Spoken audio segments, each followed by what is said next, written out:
Well, good morning, everybody. Hope you're having a great, Thursday morning.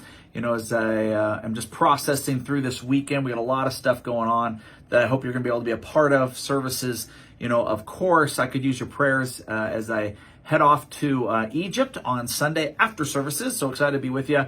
And then I'm going to be joining Steve, there. And so just be praying, for that, encounter experience that God's going to do some things. And hopefully we'll be able to bring you either live or recorded videos from Egypt for next week's devotional. So you're not going to want to miss that. With that being said, this is it. We are finally through the book of Genesis. It has taken us quite a long time, but it's because there are 50 chapters and they're not long. They're not little. They're very, very long.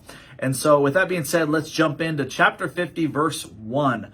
Joseph threw himself on his father and wept over him and kissed him. So what we're looking at here is just an understanding, once again, that this is a very dramatic, very meaningful, can you imagine the culmination, of Joseph's life, watching his father, actually, pass away.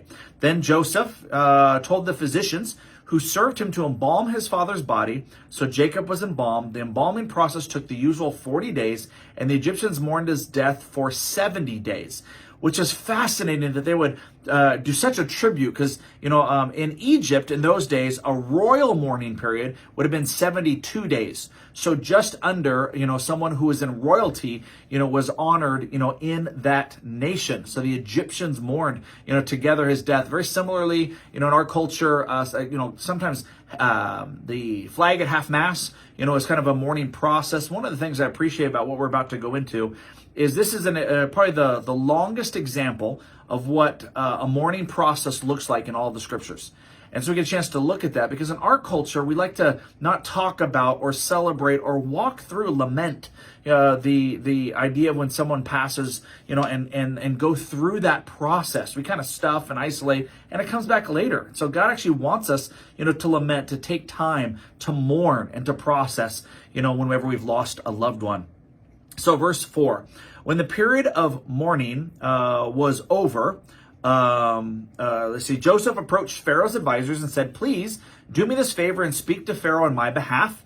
Tell him that my father made me swear an oath. He said to me, 'Listen, I'm about to die. Take my body back to the land of Canaan and bury me in the tomb I prepared for myself. So please allow me to go and bury my father. After his burial, I will return without delay.'" Not COVID. Pharaoh agreed to Joseph's request. "Go and bury your father as he made you promise," he said. So Joseph went up to bury his father. He was accompanied by all of Pharaoh's officials, all the senior members of Pharaoh's household, and all the senior officers in all of Egypt. Joseph also took his entire household and his brothers and their households, but they left their little children and the flocks and herds in the land of Goshen. A great number of chariots and charioteers accompanied Joseph. When they arrived at the threshing floors of Atad near the Jordan River, they held a very great and solemn memorial service with another 7-day period of mourning for Joseph's father. So just imagine the procession that's taken place. It's just absolutely amazing, to see the kind of pomp and circumstance to celebrate and honor a life well lived. And for our purposes, a life lived, in service and trying to honor, the Lord in his covenant with the people of Israel, specifically Abraham to Isaac to Jacob. And now it's to the 12, sons, 12 tribes of Israel. It says the local residents, the Canaanites, watched them mourning at the threshing floor at Atad, and they renamed that place, which is near the Jordan, Abel Mizraim, which literally means mourning of the Egyptians. That's what that word, actually means. Then it says, sorry, I lost my place there. Then it says, this is a place of deep mourning they named it this because this is a place of deep mourning for these Egyptians. Verse 12, so Jacob's sons did as he commanded them. They carried his body to the land of Canaan and buried him in the cave in the field of Machpelah near Mamre. This is the cave that Abraham had bought as a permanent burial site from Ephraim the Hittite. After burying Jacob, Joseph's brothers and himself returned to Egypt, and with all who had accompanied his father in his father's burial. And so it's interesting that they buried him in this cave in the field of Machpelah, that we just read about. This was the cave that we've already talked about that was purchased by Abraham in Genesis 23, verse 9. The only part of the land of Canaan that Abraham held a deed to. This is also the burial place of Sarah in Genesis 23:19, of Abraham, 25:9, and of Isaac, Rebekah, and Leah, Genesis 49, verse 31. And so obviously a special place to be buried and to remember that your home is not in Egypt, but your home is going to be in the promised land. And then it says this, verse 15, but now that their father was dead, Joseph's brothers became fearful. Now Joseph will show his anger and pay us back for all the wrong that we did to him, they said. So they sent this message to Joseph. Before your father died, he instructed us to say to you, please forgive your brothers for the great wrong they did to you, for their sin in treating you so cruelly. At least they're admitting it. So we, the servants of God, of your father, beg you to forgive our sin. When Joseph received this message, he broke down and wept. Then his brothers came and threw themselves down before Joseph. Look, we are your slaves. So once again, as we've talked about this before, they think that Joseph is finally going to bring, what would be right in many cases, a judgment upon them for the cruelty, the wrong, the lying, that they did to Joseph, to their father, and even presuming him to be even dead. But Joseph, once again, wants to remind them that there is a greater power, his name is God, that is at work in and through all of this, that he takes what is bad and he works for what is good. I love how they kind of made this up, like, hey, we got to make up a story because now it's going to be Joseph's time to take his mourning process and turn it upon anger upon our lives as well.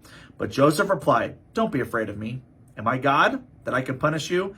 You intended to harm me, but God intended it all for good. He brought me to this position so I could save lives for many people. No, don't be afraid. I will continue to take care of you and your children. So he reassured them by speaking kindly to them. And so we see this, am I in the place of God? So Joseph understood this, that he was not in that kind of position to bring retribution. It wasn't his job, to do that to his brothers. If God had chosen to use him to punish them, then he would have, used Joseph, told Joseph that this is what he was supposed to do.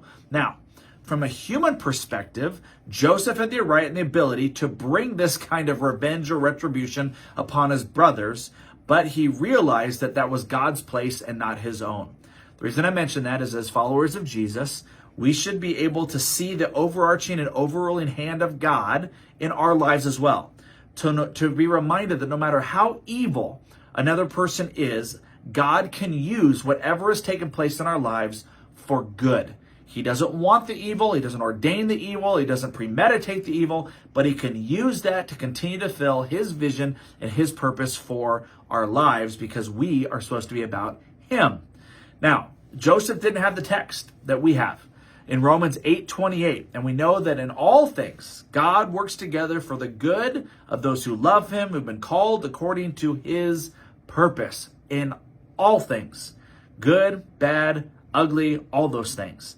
And so oftentimes we've got to be reminded that our lives are ultimately in the hands of God and not in man. And that our lives, our purpose is to bring him glory, not for him to make our paths easy or light or successful or great, but it's actually to bring him honor and him glory through the things that happen. So if that is our goal, then what we go through is secondary or even down the line compared to the opportunity that God might be giving us in our pain and in other circumstances of our life as well. Verse 22.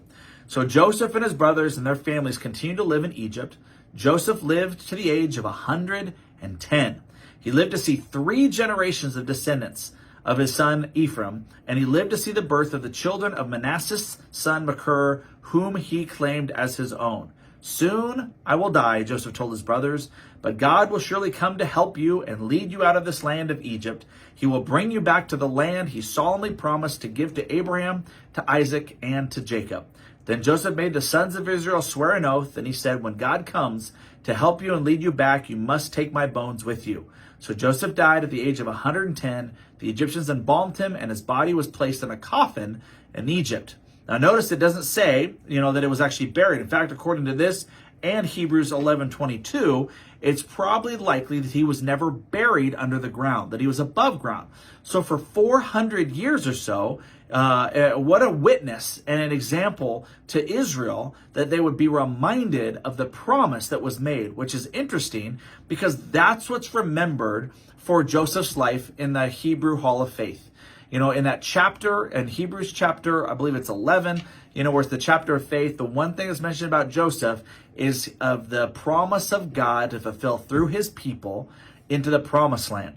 That Joseph still had faith for things that he could not see. Faith that God was going to fulfill his promise and covenant. Faith that his body and his testimony would be a reminder even to the bones of what was supposed to take place and was prophesied about years and years earlier. And so Joseph died, looking forward to God's plan of redemption. And that is where the book of Genesis, the book of beginnings, ends. It concludes by looking forward to the continuation of God's eternal, loving, and wise plan that's going to unfold through the nation of Israel and then unto Jesus, which is then going to be unto us, that we can spread the message of the good news, because the ultimate promised land is heaven. And so with that, my prayer for you as we wrap up this book of beginnings, that it strengthened your faith, that it encouraged you and it challenged us, as well as brought us encouragement, as I mentioned, for the path in which God has laid out. May we reflect who God is. Remember, Genesis is the story of God. It is not the story of Israel. It is the story of God working through his people, which is ultimately going to lead to his son, which is going to save the world for all eternity. Let's pray. Jesus, thank you so much for the book of Genesis. Thank you for this time and the season we had a chance to go through this. And I pray you would lead, guide, and direct our steps as we just seek to honor you. We love you and we thank you for your word that brings life, and that we can be reminded of the things of old, that we might bring them into new today, because the same principles apply. It's in Jesus' name we pray. Amen. Well, hi guys, have a great rest of your day. And once again, I will see you tonight, at services, or I will see you on Sunday as well. I love you all.